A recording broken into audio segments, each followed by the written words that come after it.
안녕하십니까. 영상으로 오는 예술사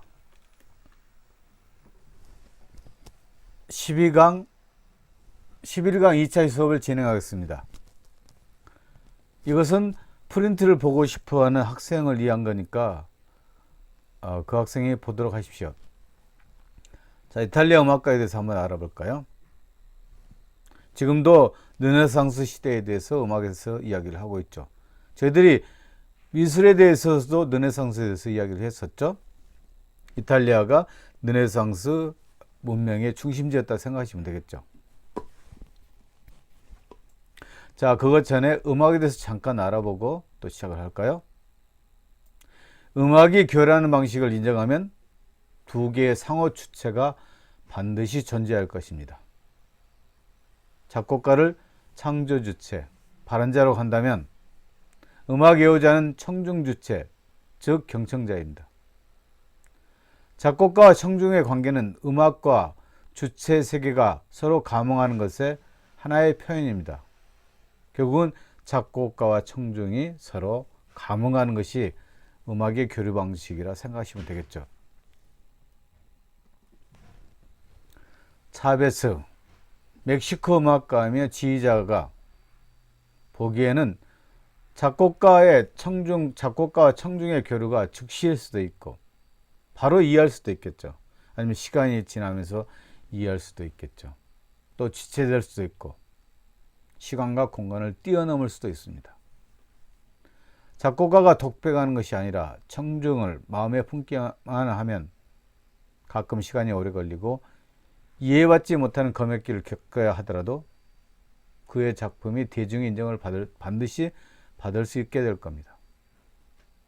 음악가 역시 시대에 상응하지 못하고 또 이해 못하는 사람이 있겠지만 또 시간이 지나서 이해할 수 있는 사람도 있습니다.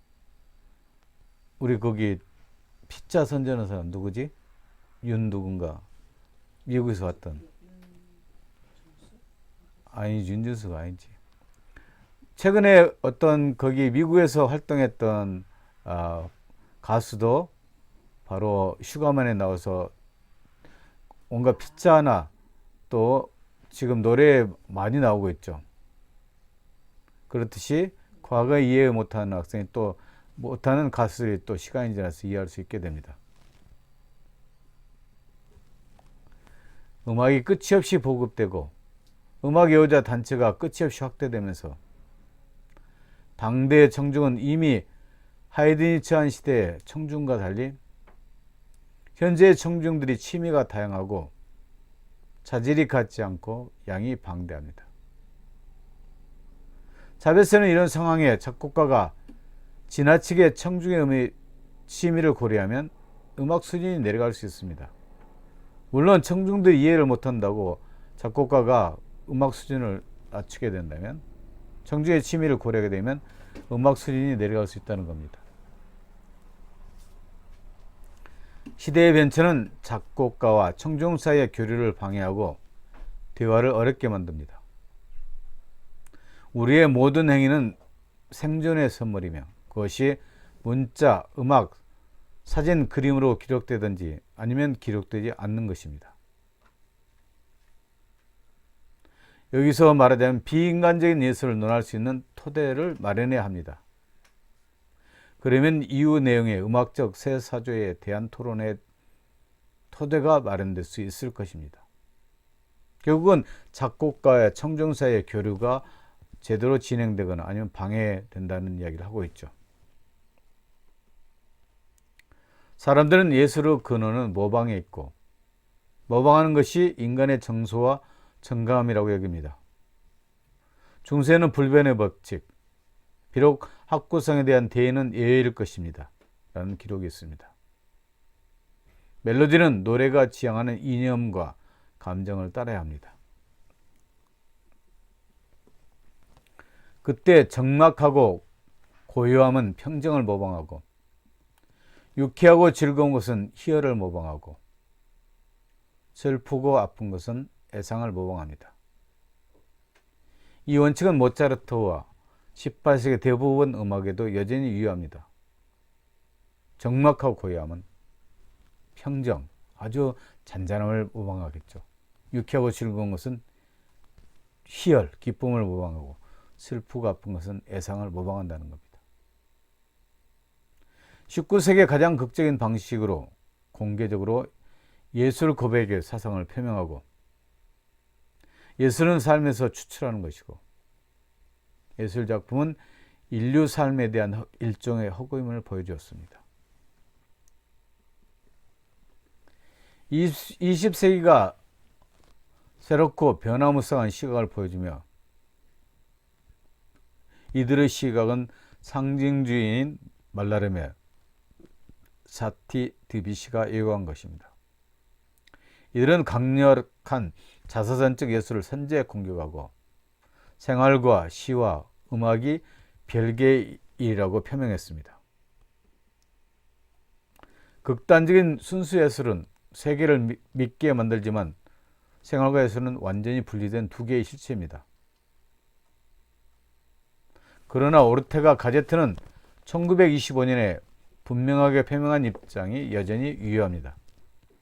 그는 20세기가 일종의 지배적인 추세를 구비하고 있고 이것은 비인간적인 예술을 지향하게 만들고 생동감 있는 형식의 음악을 피하고 예술을 위한 예술을 지향한다고 이야기하고 있습니다. 예술을 일종의 유의, 즐거움으로 보고 놀이로 보고 있죠. 가벼움과 반어적인 아이러니를 선호하고 거짓된 것은 피하고 구조의 완성을 꾀하고 지나치게 엄숙함을 피하고 초음적 자태를 피하는 것이라고 말했습니다. 예술 순수주의를 완고하게 주장하는 사람들도 전면적인 비인간화에 강력한 지지를 보낼 리 없습니다. 하지만 우리는 다음과 같은 결론을 얻을 수 있습니다. 예술의 번호는 이미 농후한 감정이 바닥에서부터 솟구치고 고도의 이지성과 아름다운 지지로 바뀌었습니다. 한마디로 우리는 과거에 원한 것은 모두가 인간성이라는 것이지만 이제는 우리는 자신 있고 동시에 우리도 인간이라는 것을 바뀌었습니다. 특히 그는 미리 설치한 것이 어떤 음악생활을 가지는 계몽성 청중이나 이상적인 미래 청중이면 청중을 마음에 품는다는 것은 반드시 세속에 영합한다는 뜻이 아닙니다. 고용 작곡가와 예술 찬조 체제 아래 제일 성공한 수익자로서 하이든의 대다수의 음악 작품은 명확한 교류 대상이었습니다. 청중 단체의 그들에게는 예술 감각이 내지 않았습니다. 지금 계속해서 어쩌든 청중과 작곡가의 교류에 대해서 이야기를 하고 있죠. 자, 그러면 이제 이탈리아 음악에 대해서 한번 알아볼까요? 이탈리아 민족의 예술적 기질이 이탈리아의 작곡가들의 곡에서 마침내 전면에 나선 것은 18세기 후반부터 들어와서였습니다. 우리가 르네상스 이야기를 계속했었죠. 이탈리아 음악은 이탈리아에 거주하던 플랑드르 출신의 작곡가들과 루터의 한거에 대한 반종교개혁의 열기에 강한 자극을 받아왔습니다. 플랑드를 점령한 스페인의 확장을 피해 좀 더 덜 적대적인 풍토에서 예술활동에 전념하기 위해서였습니다. 하지만 새로운 종교음악 양식을 시급히 개발해야 된다는 절박한 욕구도 사실은 있었습니다. 우리는 자기적이고 연극적인 음악을 교회에 끌어들였습니다. 이런저런 목소리로 악을 쓰고 울부짖는 그런 음악은 내가 믿기로는 그리스도나 로마 연극에서도 흘러나온 적이 없습니다. 목소리의 디질세라, 나팔, 트럼펫, 피리까지 경쟁적으로 개성을 질러댑니다. 매춘부나 광대가 춤을 추는 자리에서나 어울릴 법한 호색적이고 음탕한 가락이 귀에 들립니다. 트리엔트 공회는 1545년 64는 루터를 비롯한 개혁파들이 지적한 문제점을 논의하기 위해서 소집되었습니다. 교회가 총체적으로 느끼고 있는 위기감에 비하면 사실 음악의 문제는 경미한 것이었지만 공연은 1년이 넘는 기간 동안 교회 음악의 문제점을 놓고 공박을 벌였습니다. 거기에 나온 최종 결론은 긍정적이보다는 부정적이었습니다. 어떤 관행은 철퇴를 맞았습니다. 제대로 된 수단을 놓고 고민하기보다는 덮어놓고 결과만 요구하는 미봉책이었습니다. 1562년 공의회에서 최종적으로 채택된 교역법은 성악곡과 기악곡을 막론하고 도발적이거나 순결하지 않는 모든 선율, 세속적이고 백해무익한 모든 기사, 고함과 소란을 일체 금지시켰습니다. 주님의 집이 진정 예배자의 집으로 불릴 수 있도록 하기 위함이었습니다. 대표적인 음악의 철퇴를 가하는 법규를 통과시키고 나서 공의회는 모든 다성음악, 그 중에서도 특히 다성미사곡을 금지시키는 방안도 한때 검토했습니다. 그러나 이 초강경화는 나소와 팔레스티나의 반발에 부딪혔습니다. 그들은 특별위원회에 다성음악의 틀을 유지하면서도 약간 변형시킨 곡을 제출하여 다성음악과 관련된 논란을 무마시키는 데 성공했습니다. 어쩌면 특별위원회는 종교음악의 질을 평가하지 못하는 자신의 무능력을 인정한 것인지도 모릅니다. 음악에 대한 판단은 음악가들이 할 수 있었습니다. 자, 그러면 음악가에 대해서 한번 알아볼까요? 조바니 피에르 누지니 다 팔레스트리나 1524년부터 94년까지 살았던 사람입니다. 팔레스트리나는 르네상스 시대의 카톨릭 다성음악을 대표하는 작곡가의 한 사람입니다. 19세기에는 가난에 찌들려 교회에 얹혀 살았던 외로운 예술가처럼 낭만적으로 묘사되기도 했지만 그는 실은 직업적으로 성공을 거둔 음악가였습니다. 첫 아내와 사별한 뒤 잠시 신부가 될 생각도 했었지만 부유한 과부와 재혼하는 길을 택했습니다. 팔레스티나는 교회 음악을 만들어주고 후한 사례금을 받았습니다. 노마를 떠나기 싫어서 더 많은 돈을 벌 수 있는 자리를 여러 번 제의받았지만 번번이 거절했습니다. 요즘 음악도들도 팔레스티나의 음악을 엄격한 대입법, 대조하는 것이라고 보시면 되겠죠. 공부하는 시간에 배웁니다. 팔레스티나는 16세기 다성음악의 교과서와도 같은 존재였습니다. 그의 작곡법은 올바른 대입법의 길잡이 역할을 하고 있지만 팔레스티나의 음악은 결코 원리 원칙에 얽매여 있지는 않습니다. 그의 작품이 자주 거론되는 것은 명료하고 간결하고 일관성이 있기 때문입니다. 기존의 단선성가 선율을 출발점으로 삼으면서도 동시적 단선성가라고 말할 수 있는 아름답고 균형 잡힌 양식으로 곡을 만들었습니다. 단선성가, 베니스 폰사, 크리스티는 팔레스트리나 미사곡의 기본 바탕이 되었습니다. 미사곡, 베니스, 스폰사, 크리스티 음악은 팔레스트리나 특유의 선율에 바탕을 둘 짧은 곡입니다. 부드럽게 흘러가는 가사가 우아한 선율 안에 어떻게 담기는가를 눈여겨볼 수 있게 될 겁니다. 자, 이탈리아인의 성악과 기악에 대해서 한번 알아볼까요? 후기 르네상스 기악은 악기로 부는 거겠죠? 성악은 이렇게 성대로만 목소리로만 부는 거겠죠? 독보적으로 군림하던 성악이 아성을 허물기 시작했습니다. 여기서 가장 중요한 역할을 한 것은 베네치아 성 마르코 대성당의 음악 감독들이었습니다. 비잔틴풍으로 지어진 성 마르코 대성당은 이 장식적인 도시의 의리의리한 궁전과 교회 의식과 심지어는 그림의 본보기가 되었습니다. 무역의 중심지와 교통의 요충으로서는 베네치아는 화려한 치장과 눈요기로 방문객들에게 강한 인상을 심어놓는 데 성공했습니다. 의도한 결과를 낳으려면 대성당 안에서 공연을 벌일 필요도 있었지만 교회 내부 구조는 연주자들이 대규모에 들어가기에는 적합하지 않았습니다. 성 마르코 대성당의 평면도는 그리스도 십자가 모양을 본뜬 것입니다. 동로마 교회의 관행에 따라 한가운데는 남자들이 자리를 두었고 작은 발코니층에 여자들이 들어갔습니다. 이런 구조를 이용하여 번갈아가며 노래를 부르는 새로운 합창 양식을 고안했습니다. 여기서 앙상블은 노래를 부르든가 연주를 하든가 아니면 노래와 연주를 동시에 하는 합창단과 관악 합창단은 교회 곳곳에 발코니에 자리 잡았습니다. 감상자는 좌우 전후에서 번갈아가면서 터져나오는 성악과 기악에 압도당했습니다. 합창단과 관악 합창단은 조금 다르게 배치할 수도 있었습니다. 번영을 구가하던 베네치아는 음악 출판의 본거지기도 했습니다.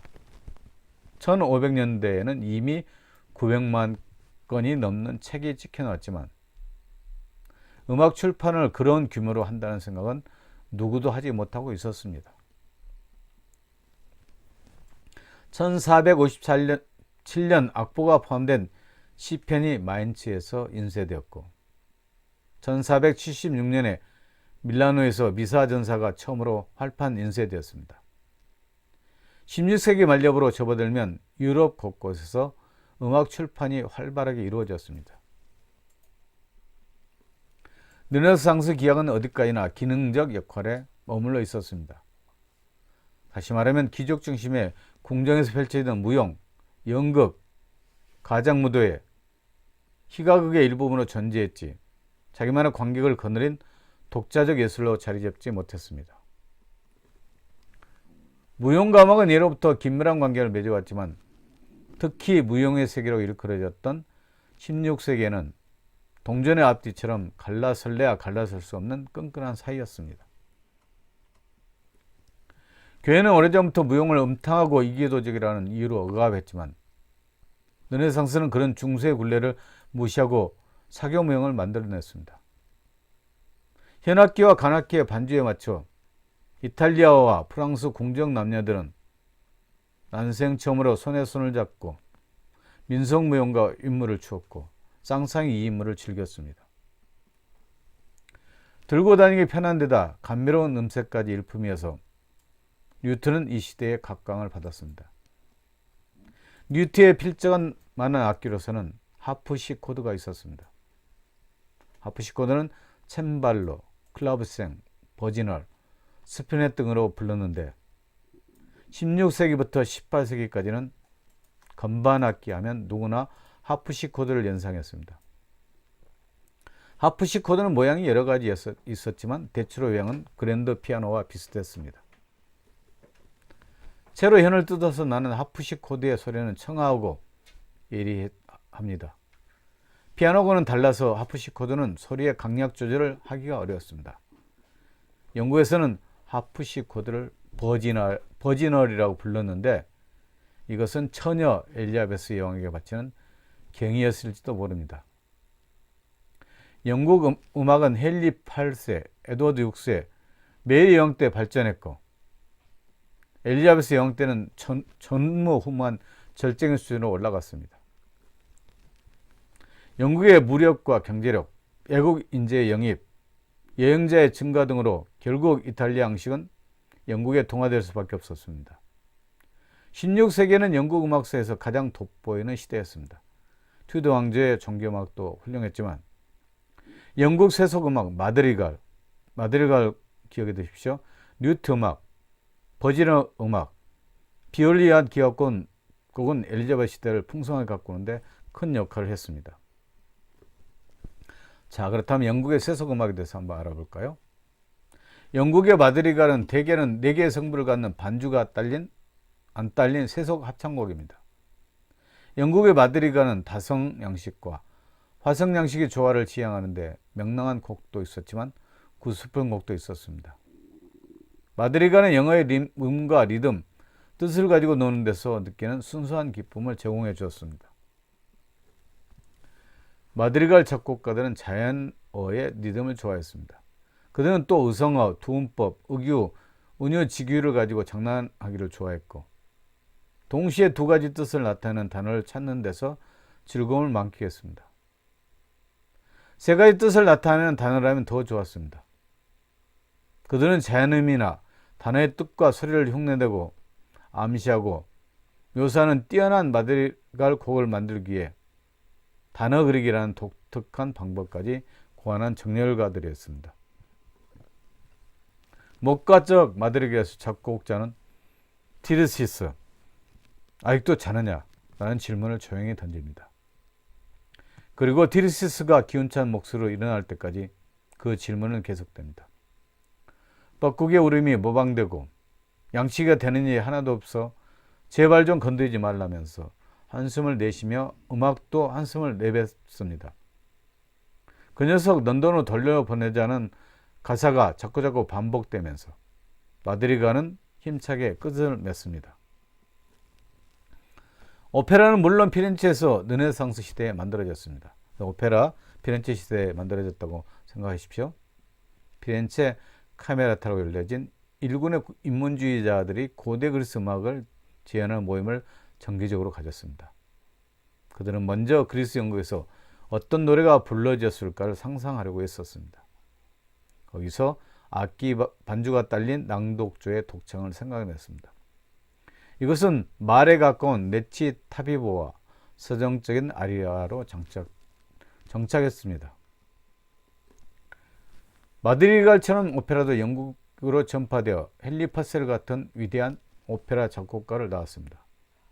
다음은 퍼셀의 디오와 아에네아스 산막에 나오는 레치타티보와 아리아입니다. 레치파티보, 그대의 손을 주어 벨릴다. 어둠이 나를 덮는구려. 그대의 가슴에서 쉬게 해줘. 더 있었으면 좋겠지만 죽음이 나를 덮쳤다요. 죽음은 이제 반가운 손님이구려. 아리아, 내가 땅에 묻히면 나의 잘못으로 그대의 가슴이 멍들지 않기를 바라오. 나를 기억해줘. 하지만 나의 운명을 잊어줘. 돌부의 레치타비오에서 이어서 반음씩 하가는 자음의 선이 모두 11번 들리면서 독립된 멜로디를 받쳐줍니다. 이것을 기초점이라고 합니다. 이 기초점이 가창 멜로디의 한결같은 밑바탕이 됩니다. 그래서 우리가 어쨌든 지금까지 이탈리아 미술에 대해서도 음악에 대해서 공부를 했었습니다.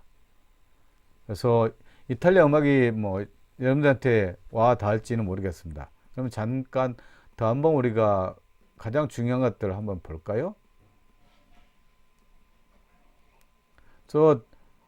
뭐 르네상스 시대 때 기악이 상당히 기능적 역할을 했다는 거죠. 이때는 르네상스 시대는 귀족 중심의 궁정에서 펼치는 무용, 연극, 가장은 존재했지만 독자적 예술로 발전을 못했다는 겁니다. 어느 시대나 무용과 음악은 긴밀한 관계를 맺고 있습니다. 그래서 무용의 세계라면 16세기의 동전의 아합띠처럼 음악과 무용이 함께 어우러져 있습니다. 여러분들이 국악거나 등등 그런 데 가면 아마 음악이 얼마나 무용과 연결되어 있는지 알 수 있을 겁니다. 음악에 맞춰서 인간의 신체가 리듬을 타게 되는 거죠. 그러면서 정말 인간이 황홀의 세계로 빠져들 수 있는 것 역시 바로 이런 음악의 역할이 크다고 봅니다. 무용수들은 음악에 맞춰서 자신을 제대로 표현할 수 있게 될 겁니다. 이럴 때 우리가 음악의 작곡가와 청중의 교류를 이야기했듯이 바로 무용수들이 음악을 이용해서 자기의 감정을 표현하면서 청중과 교류를 이루게 될 겁니다. 그래서 청중과 교류를 이루기 위해서는 먼저 음악가가 음악에 하나에 도취돼서 음악 하나가 돼서 바로 황홀감에 빠지게 들어서 자신의 생각을 제대로 표현하게 될 때 그러게 되리라 봅니다. 그렇습니다. 여러분들이 음악에서는 좀 이해가기 쉽지만 뭐 르네상스의 음악은 이 정도로 여러분과 함께 하고 또 점차 이제 바로크 시대 때 음악으로 넘어갈 겁니다. 사실 바로크 시대 때 음악은 엄청난 음악가들이 나오고 있죠.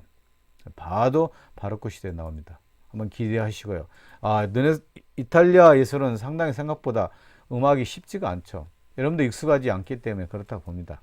그렇지만 여기 이 시대 때 오페라까지 탄생했다 보시면 이 시대가 음악이 상당히 음악 역사상에도 중요한 시기였다는 것을 알았으면 좋겠습니다. 그래 오늘 수업은 여기까지 하고 여러분들이 좀 더 다음 차시의 바로크 음악에 대해서 아는 사람들이 나오기 때문에 좀 더 즐겁게 할 수 있으리라 봅니다. 수고 많으셨습니다.